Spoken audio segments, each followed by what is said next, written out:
restons debout. Ça, c'est le verset qu'on va lire ensemble pour commencer juste cette exhortation en 4 points. Luc chapitre 24, versets 1 à 8. Quelque chose qui s'est passé depuis vendredi. Il y a eu la crucifixion de Jésus et quelque chose s'est passé. Il est mort, il est crucifié, il est enterré et les pierres, tous ceux qui étaient pêcheurs de poissons, chacun est retourné à son travail. Il est comme tous les héros. Il est mort, un point barre, terminé. Et quelque chose va se passer vendredi, samedi.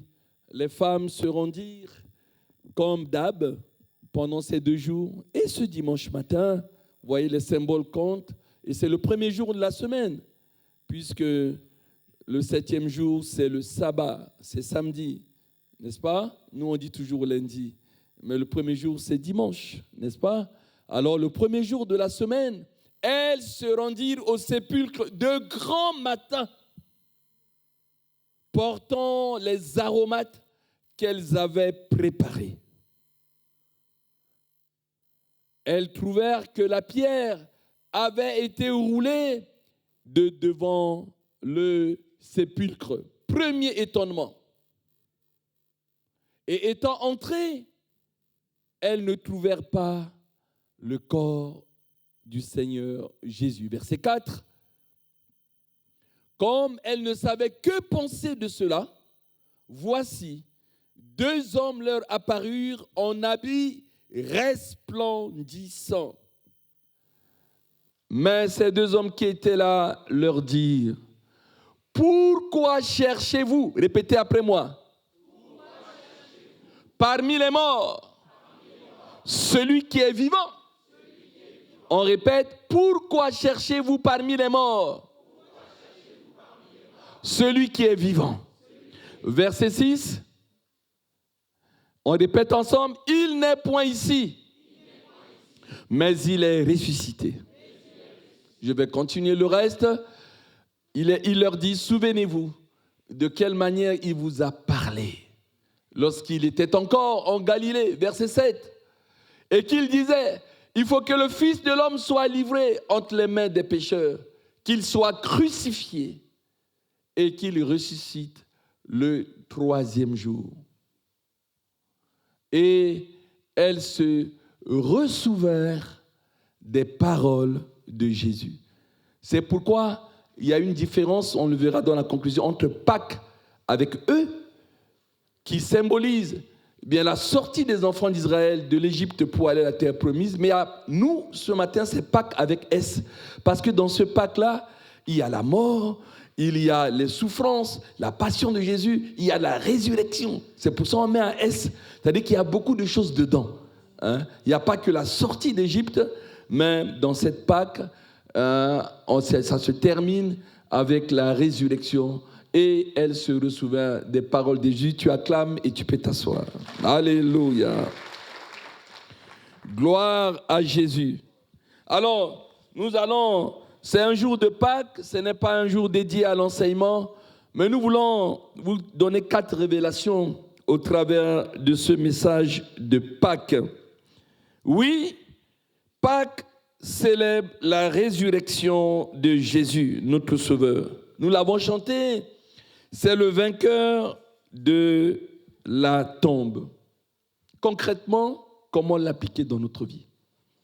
On n'est pas là dans un cours d'histoire. Les professeurs au lycée peuvent nous le rappeler, parce qu'on doit aussi enseigner la religion.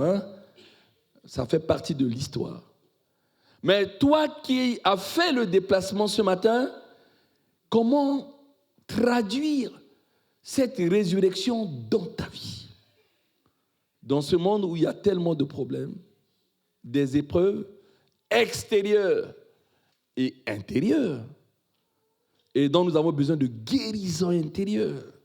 Voyez-vous, on parle beaucoup des maladies, mais les maladies, les médecins s'en chargent pour faire les soins. Mais des maladies intérieures, vous voyez, des culpabilités, des occasions manquées, des rancunes, des jalousies. On est, voilà, victime de mépris, de stigmatisation. On se dit, ah, pourquoi j'ai fait ça? On ne se pardonne pas à nous-mêmes, etc., etc. Et puis, toutes les souffrances de ce monde, toutes les épreuves, on n'est pas encore dans le paradis. Eh bien, il y a quelque chose à faire avec ce mot résurrection. L'homme qui symbolise la souffrance, mais vraiment les 2 degrés de souffrance. Il y a 2 degrés, oui. Il y a un premier degré de la souffrance qui est extérieur. On perd son entreprise, on perd son travail, on perd son argent. On a la mort même de ses enfants. Job a connu tout ça. Il a tenu. Mais Satan va dire encore à Dieu, chair pour chair, os pour os. Vous savez, la maladie, c'est le 2e degré. Quand les épreuves touchent ton corps, alors là, il ne s'agit plus de tes entreprises, ça t'arrête net. Tu ne peux plus faire autrement. La maladie, c'est l'obstacle de l'homme. Ça te bloque, tu deviens grabataire, et même, il faut te mettre de quoi à manger dans la bouche. Tu ne peux pas faire pipi, tu ne peux pas faire tous les besoins dont l'homme a besoin. Et bien, il faut mettre des sondes, etc. C'est humiliant, la maladie. Job est passé par là. Et pendant ces temps d'épreuves atroces, Job va nous apprendre quelque chose. Job 19, verset 25. Il dit, « Mais je sais que mon Rédempteur est vivant et qu'il se lèvera, le dernier sur la terre, pour me sauver. » Il était accusé, mais vraiment accusé, par ses 3 amis. Si c'est encore par des ennemis, on peut comprendre, mais par ses 3 amis, ceux qui sont censés le connaître. Il dit, mais je n'ai rien fait. Il dit, non, tu ne peux pas être victime de telles épreuves. Il ne savait que faire. C'est un homme intègre et droit. Mais face à une telle épreuve, vous savez, prêcher c'est facile, hein? Mais lorsque vous vivez la chose, j'ai entendu des aînés, moi ça me fait aujourd'hui, oui, 38 ans où je prêche la parole, 35 ans on m'a mis de l'huile pour être pasteur. Mais j'ai entendu des aînés qui ont perdu de la foi, des gens qui ont servi Dieu 50 ans, 45 ans. Et maintenant, dans ma vie, je vois ma foi menacée à certaines situations de ma vie. Et c'est ce que nous pouvons aussi vivre. On va vivre des temps où, face à l'épreuve, aïe, aïe, aïe, on dit, mais c'est comme si j'ai perdu la foi. Il faut que Jésus prie pour que ma foi ne défaille point. Et là, il va dire, je sais que mon Rédempteur est vivant et qu'il se lèvera. On n'a pas le temps à l'enseignement. C'est une phrase qui préfigure ce que nous vivons aujourd'hui. Il était en train de parler de Jésus, le Rédempteur qui va venir, qui va nous racheter. Mais lui, il utilisait avec le mot hébreu, Gaël. Gaël, le mot hébreu veut dire un défenseur. Je sais que quelqu'un dans le ciel, il connaît ma cause. Il viendra, il me donnera raison. En face de mes amis, non, je perds la face. Ils m'accusent. Je ne sais pas pourquoi j'ai cette épreuve gratuite. Moi qui suis intègre, moi qui crains Dieu, il y a des épreuves. Je suis attaqué dans ma santé. Hein? Cette mauvaise olfaction, mauvaise odeur. Il est dit que de distance, on sentait la mauvaise odeur de la bouche de Job. Coucou, il prenait un bois pour se gratter. Je n'ai jamais vu une telle gale comme ça sur un homme. Il se grattait, aïe, avec du bois. Nous, on se gargarise beaucoup, hein. Je ne vais pas vous faire offense en ce jour de Pâques pour vous dire, franchement, est-ce que nous connaissons la souffrance? C'est Jésus, le Saint-Esprit qui m'a dit de nous poser cette question. Je ne méprise rien. Mais je savais, quand j'étais en mission, 13 ans en Afrique, pendant 13 ans, chaque 2 ans, Il faisait venir les petits Français, une vingtaine, en Afrique. Je ne les ai pas enseignés. Je les prenais dans le bus, on allait sur les marchés. Ils voyaient la souffrance des petits-enfants africains. Et eux, ils avaient ici des réfrigérateurs, ils avaient tout. Jour du 25, un seul jouet.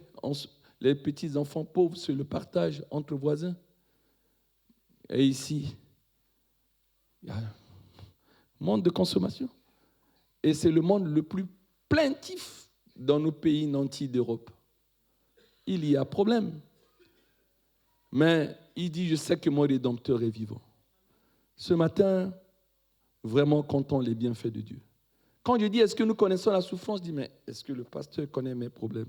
Je vais vous donner juste une image que nous avons vue à l'école à Birmingham pendant mes cours d'anglais. Et ça m'est resté. J'ai croisé Lassé ce matin, j'ai dit, Lassé, s'il te plaît, passe-moi l'Australien Nick qui est atteint de cette maladie, la tétramélie. On n'a pas de mains, de bras, on n'a pas de jambes. S'il vous plaît, au milieu de nous, nous avons tous des bras, non, ce matin? Nous avons tous des jambes.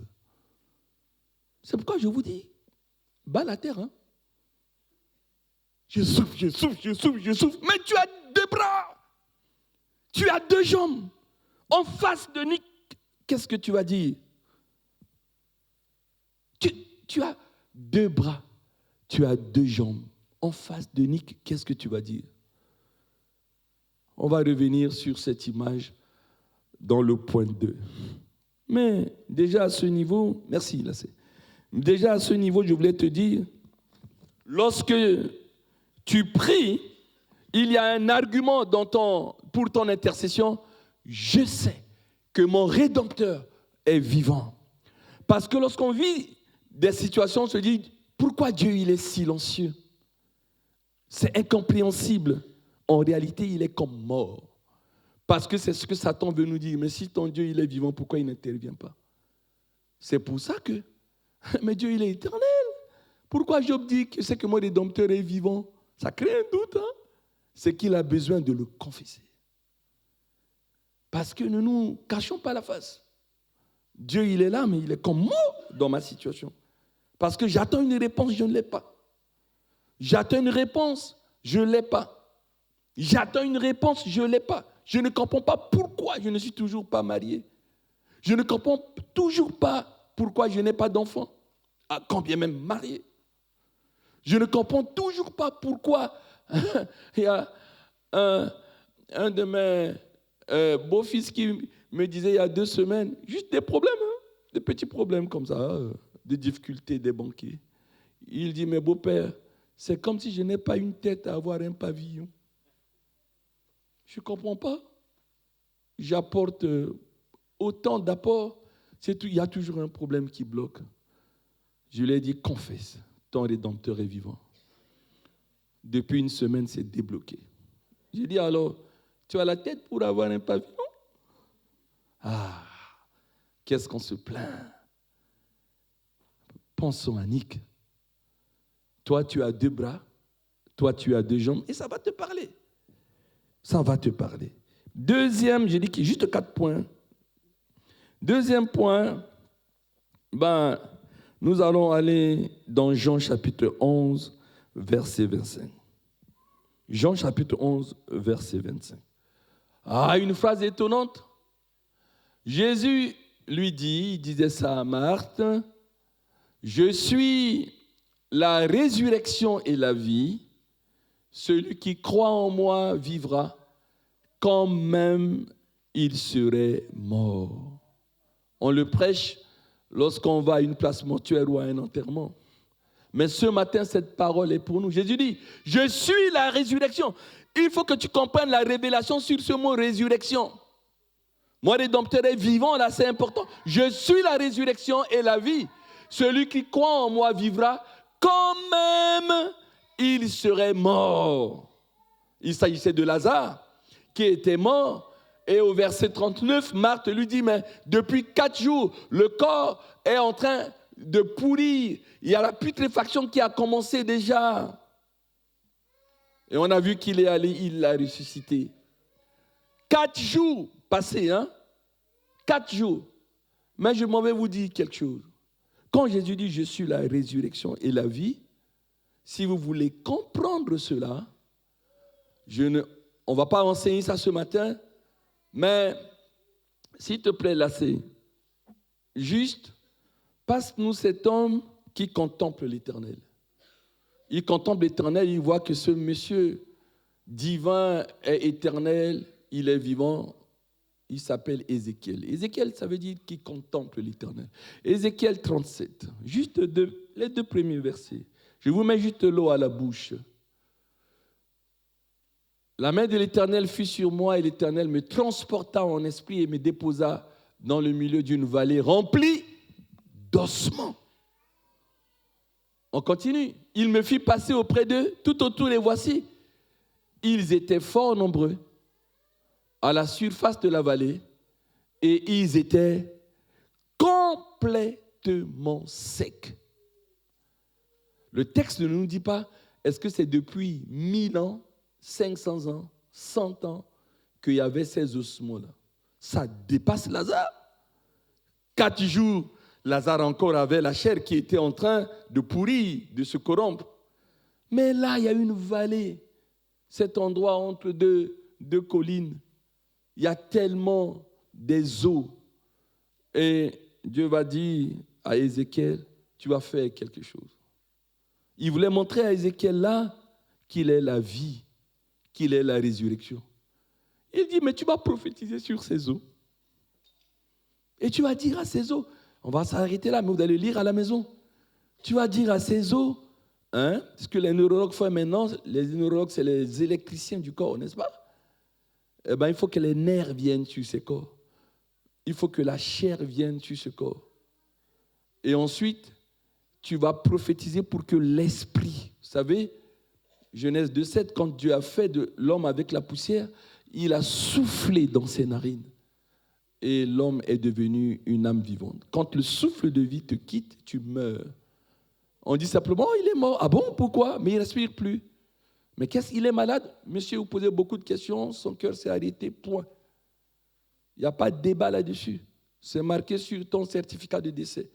Ça dit que le souffle est sorti. Voilà.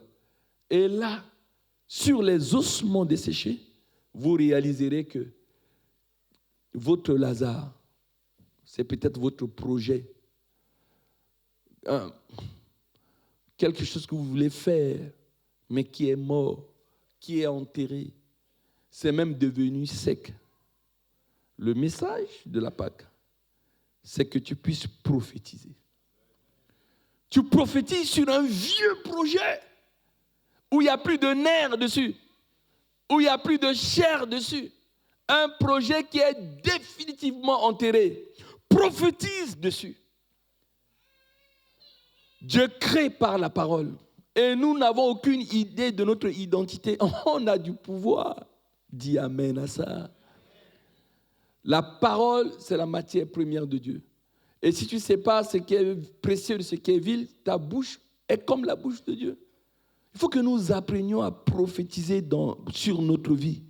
Ne dis pas ma vie va mal dans notre famille, jamais personne n'a réussi, etc.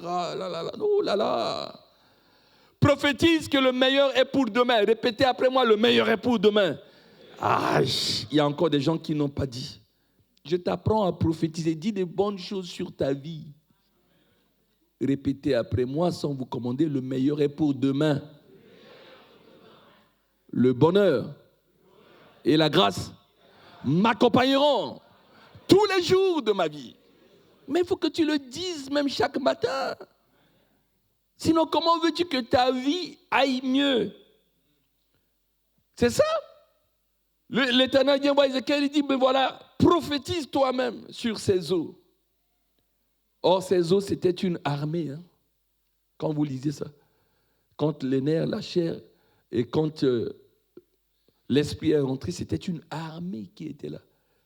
Et dans les yeux humains, on voyait les eaux, mais en fait, c'était une armée. Quand ils se sont réveillés.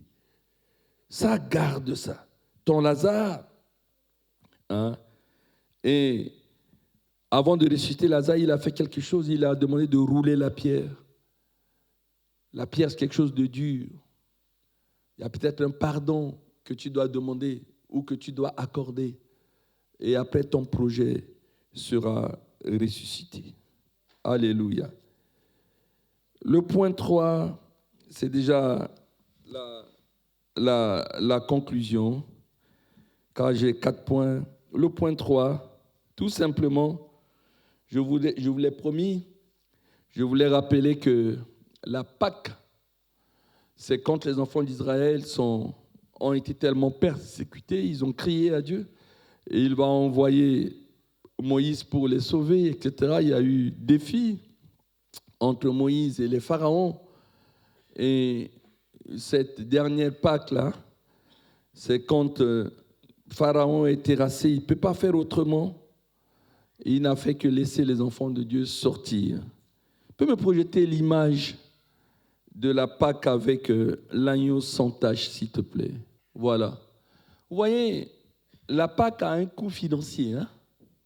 À l'époque, pour manger la Pâque, il fallait vraiment une brebis comme ça, mais sans tache, sans défaut. Pas une brebis boiteuse. Et ça coûte de l'argent que la famille doit acheter pour pouvoir manger, hein, pour célébrer la Pâque. Pas une brebis handicapée, etc., ou blessée, mais une brebis sans tache. Aujourd'hui, nous avons le grand privilège. On dit c'est la Pâque, ah oui. On dit Christ c'est notre Pâque, ah oui. Pourquoi? Parce que lorsque Jean-Baptiste a vu Jésus, il a dit voici l'agneau de Dieu. Et Jésus est sans péché. Il a été tenté en tout, il n'a jamais péché. Même quand il a dit que un disciple accompli fera encore plus de choses que moi. On a vu des pasteurs qui ont ressuscité des morts, qui ont fait des évangélisations comme les Billy Graham quand ils passent en France. C'est des millions de personnes qui assistent, pas une centaine de personnes comme ce matin. Les renards banqués, cet Allemand qui allait en Afrique, on sortait des corps dans les morgues, il les ressuscitait. Les vidéos sont là, au Nigeria, partout. Mais il y a quelque chose qu'aucun pasteur sur la terre ne peut égaler à Jésus. C'est quoi? Mais c'est le péché. Tu prends n'importe quel homme de Dieu, tu examines sa vie, en commençant par Saul de Tarse lui-même.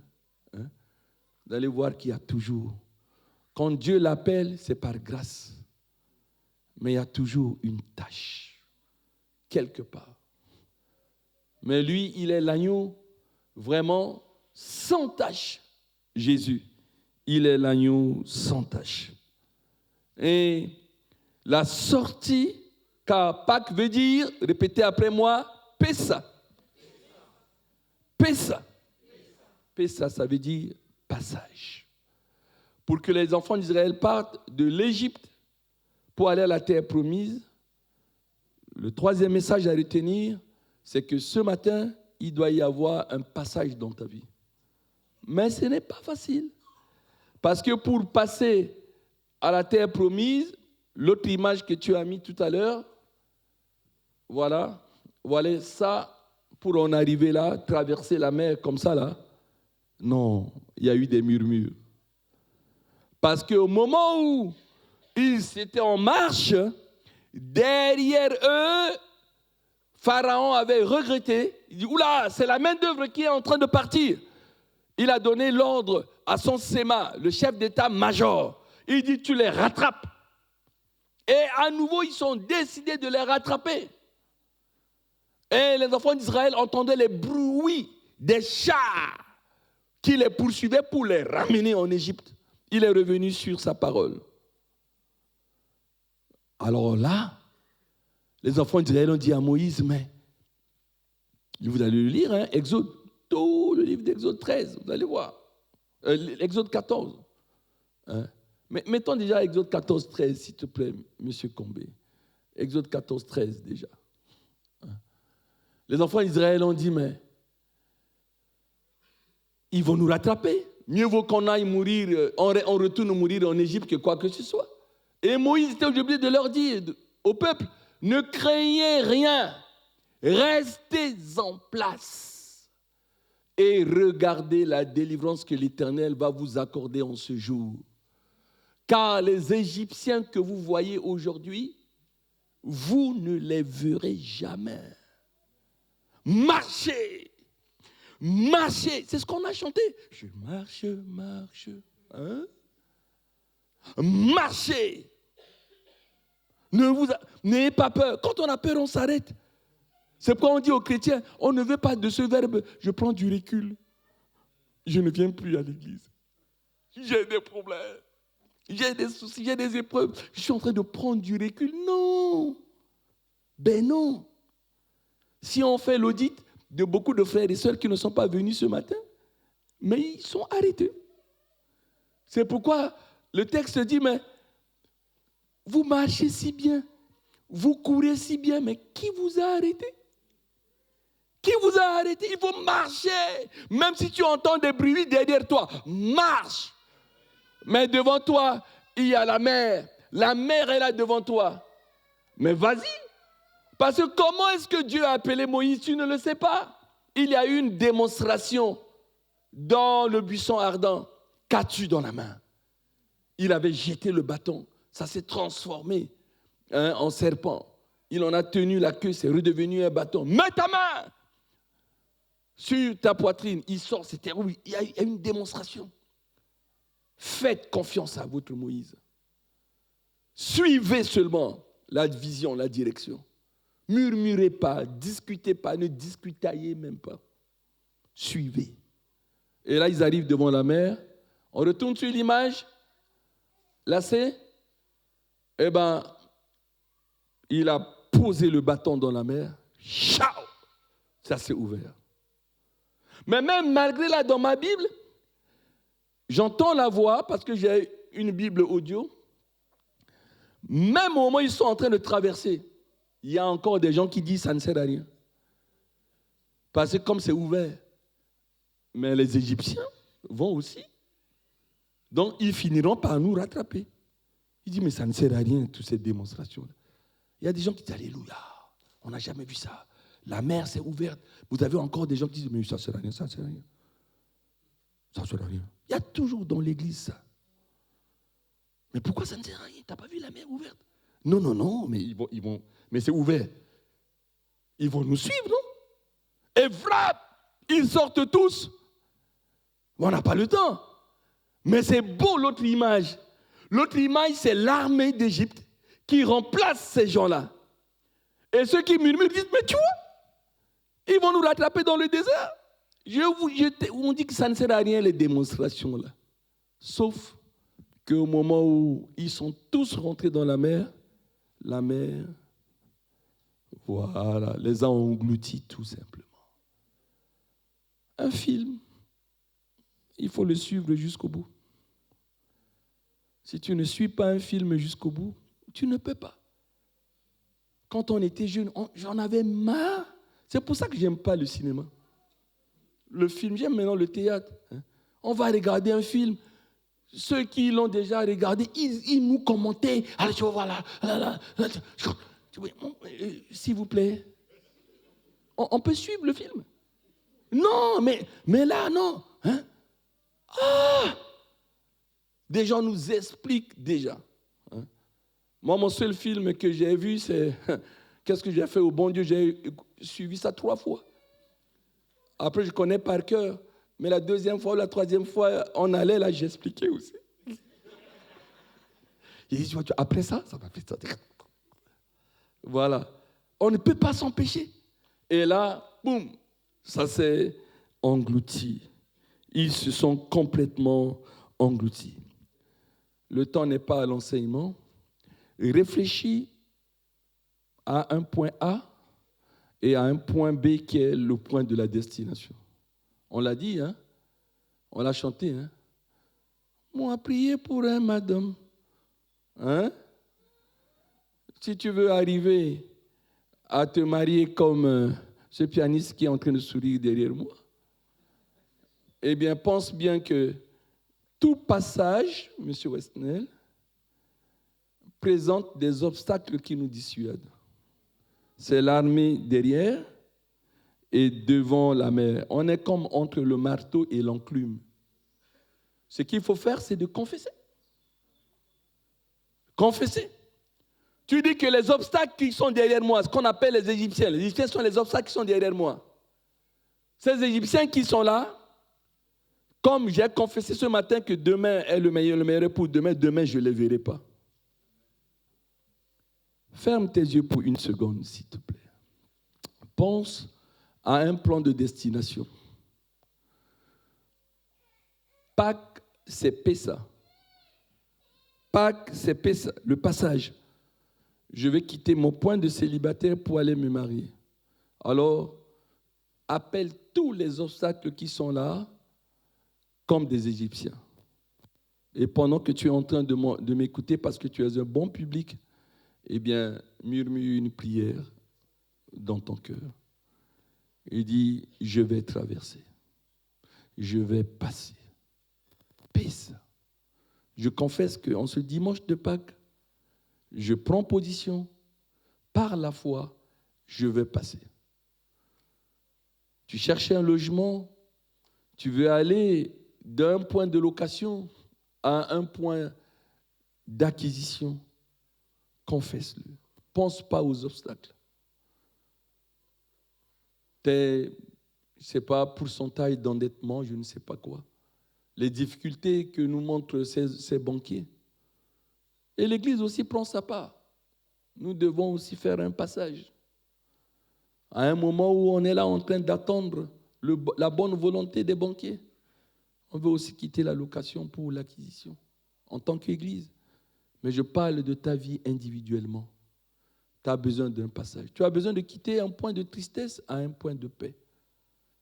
Tu as besoin de quitter cela pour aller. Merci. Vous êtes vraiment sympathique. Ouvrez les yeux et le dernier point, Romains chapitre 6, verset 4. Et j'en aurai terminé. Romains chapitre 6, verset 4, il est écrit: nous avons donc été ensevelis avec lui par le baptême en sa mort. Ça fera également la transition avec le baptême qui va suivre. Afin que comme Christ est ressuscité des morts par la gloire du Père, de même nous aussi, nous marchions en nouveauté de vie. Oui, nous devons marcher en nouveauté de vie. C'est d'ailleurs le vrai passage. Hein? Le vrai passage, c'est de marcher en nouveauté de vie. Hein? Celui qui est en Christ, les choses anciennes sont passées, voici tout est devenu nouveau. Et tu te baptises, tu viens à Dieu, mais rien ne change dans ta vie. Non, mais franchement, à quoi ça sert de se convertir? Tu continues de dire, c'est mon caractère, c'est mon caractère. Mais il faut que tu changes. Hein? Tu sais, Jésus dit, Matthieu 11, Matthieu 11, 20, il a regretté les miracles qu'il a fait dans plusieurs villes. Dans la version parole vivante, s'il te plaît. Pourquoi? Parce que ceux qui ont bénéficié de ces miracles n'ont pas changé de vie. Alors Jésus adressa de sévères reproches aux villes où il avait accompli la plupart de ces miracles parce que les habitants n'avaient pas changé de vie. Voyez-vous? Le reste, le Seigneur, eh bien, vous le montrera. Je termine sur un point prophétique, Ésaïe 53, 5. Ésaïe 53, 5. Voilà, pendant ce temps, le groupe de louanges me rejoint. Mais il était blessé pour nos péchés, brisé pour nos iniquités. Le châtiment qui nous donne la paix est tombé sur lui. Et par sa meurtrissure, nous sommes guéris. Bien-aimés, je voudrais que nous retenions par sa meurtrissure. Les meurtrissures, ce sont des coups, ce sont des blessures. Nous sommes guéris. Et le Saint-Esprit me dit de dire à l'Église, toi qui es passé par des maîtrissures, par des souffrances, etc. Tu peux me ramener Nick, s'il te plaît, l'image de Nick. Je voudrais que cela soit imprégné dans notre esprit. Vous savez, cet homme, cet Australien qui est né sans bras, sans jambes, qui est devenu conférencier. Quand on l'a vu à Birmingham pendant les cours d'anglais, ça m'a beaucoup, beaucoup touché. Beaucoup. Mais cet homme, lisez-le ou allez sur vos Google, vous voyez. Hein, il a été méprisé. Il voulait se suicider. Et puis un jour, il a reçu Christ. Et Christ lui a dit que ta valeur ne dépend pas de ton apparence. Il a reçu ton identité. Et par ses souffrances, eh bien, il continue de guérir ceux qui ont les cœurs brisés jusqu'à aujourd'hui. Quand il fait des conférences, il dit, regardez les souffrances par lesquelles je suis passé. Pourtant, je suis heureux. Coucou. Il est même marié, il a un enfant. Les enfants. L'histoire de Nick Juvici Kouki, là. Hein? Lui. Pas de bras, pas de jambes. Et le Seigneur te dit, toi, qui penses souffrir plus que le monde entier, eh bien, utilise ta souffrance pour consoler d'autres. C'est ça ce qu'on appelle par tes maîtrissures, nous sommes guéris. Jésus a souffert pour nous guérir. Les médecins nous donnent des soins, mais aucun médecin n'a reçu des coups pour moi, n'a reçu des blessures pour moi. Seul Jésus, il a payé le prix du mal pour me guérir. Et pas que des guérisons de corps, mais des guérisons intérieures. C'est ça qui fait plus mal. On se mal au point. Eh bien, utilise tes souffrances pour pouvoir guérir les autres, pour pouvoir consoler les autres. Je n'allais pas oublier ce point-là. Nous nous levons et dites encore à ton voisin, le ressuscité vit en toi. Voilà. Et notre sœur Ida va nous conduire dans ce chant. Après quoi, eh bien, nous allons au baptême. Alléluia.